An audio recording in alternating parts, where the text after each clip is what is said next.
নমস্কার, আমার নাম সৌরজিতা চৌধুরী। আমি রবীন্দ্রনাথ ঠাকুরের একটা কবিতা করছি। সেটা হলো আমাদের ছোট নদী।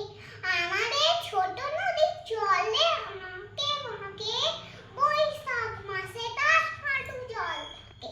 পার হয়ে যায় গরু, পার হয় গাড়ি, দুই ধান উঁচু তার ঢালু তার বাড়ি। চিক চিক করে বাড়ি, কোথা নাই কারা, এক ধারে কাশবন ফুলে ফুলে সাদা।